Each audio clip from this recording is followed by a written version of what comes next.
the legs. Have a seat. Gently walk back, rolling the hamstrings, turning the toes in and out. As you roll, to get the outer hamstring, use a foam roller of your choosing.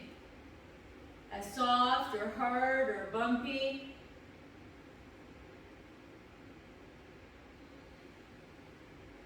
You can focus one leg at a time by pulling the shoulders and hips 45 degrees and then rolling 45 degrees more to roll the outer quad on this bottom leg. To avoid excess pressure, try to push off this top leg, keeping the shoulder beneath, above your elbow. You want to paint the house or this leg, keeping a shearing or perpendicular rolling 4 to 6 inches in length, hitting the high hip as well, and the side of your glutes. Again, I'm absorbing a lot of weight using this foot. If I wanted more pressure and I could balance using my core, I can take some of that weight up to load through the trigger point. Again, your upper glute to low back gently releases as it's all connected. Once you start, it's hard to stop. I'm going to demonstrate the other side glute and work our way back from the quad and hamstring on this side. So using one side will create more pressure right here over the back of the hip and that side hip. Again, using my feet to support as well as keeping this elbow centered beneath the shoulder.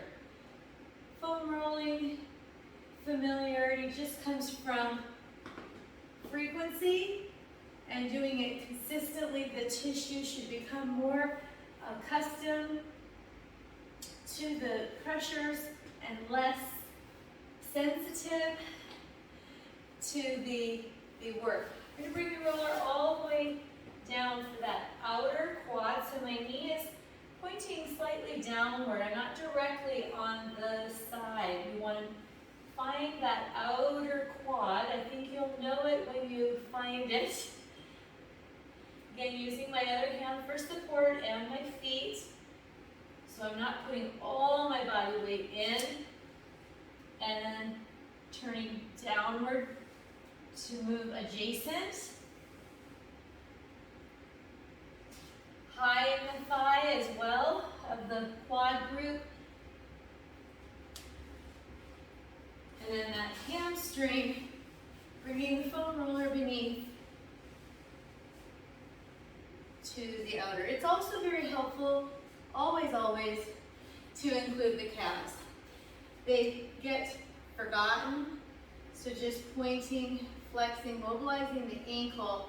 And then this one is a little challenging, so you have to be able to lift up out of your shoulders, which is a great exercise in itself to create the strength. Equally important to the strength of the hips.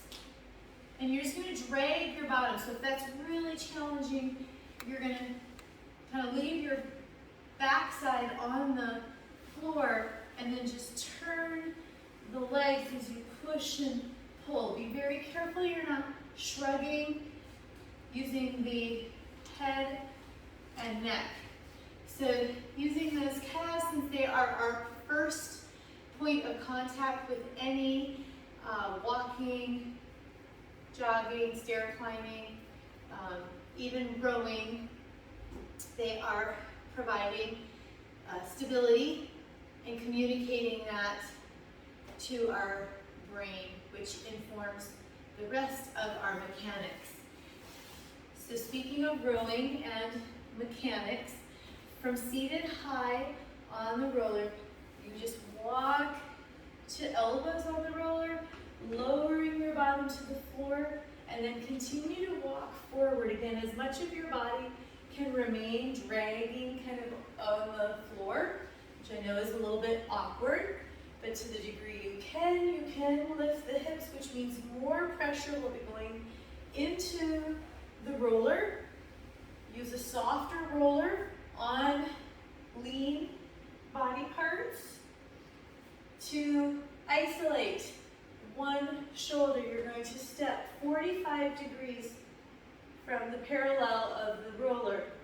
Now, my back shoulder is unilaterally centered and taking this pressure.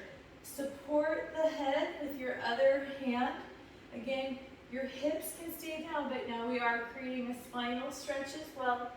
So to really find the area that might feel best or noticeably activated, changing the position of your arm will also change. So here you might feel most protected. As you open the arm, it shifts the position of that shoulder blade, and you will access different muscles. Now I'm going to come back to center. This is what I'm referring to. I'm centered and parallel. I'm now going to move 45 degrees to the right, in this case, and isolate my right shoulder on the foam roller. Again, if this is difficult, you may even be able to put the head on the edge of your foam roller. Again, my bottom can be down, but this will then require a greater flexibility of my spine. If you can hold that head up and drop the chin and support with your hand, I'm now just isolating this single shoulder weight. A wide base of support with your feet will be helpful because, again, you can stand through your legs.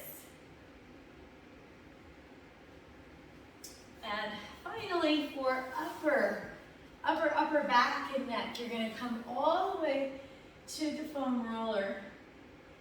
And you can extend the arms over here. If you can hold that head and then secure the other hand, you're just going to, again, in line, roll perpendicular to the foam roller. If I shear right to left, that will also create different pressure points. You got it. Coming all the way to that upper, gently secure the head and find any release. You don't want to spend too much time in any one spot, because foam rolling, as you may notice, is a workout in itself and can create muscle soreness. So trying to move through a little goes a long way. I would not spend, if you are new to foam rolling, more than 30 to 60 seconds in any one spot. So bear with the awkwardness and uncomfortable that you can tolerate. Let that be your guide.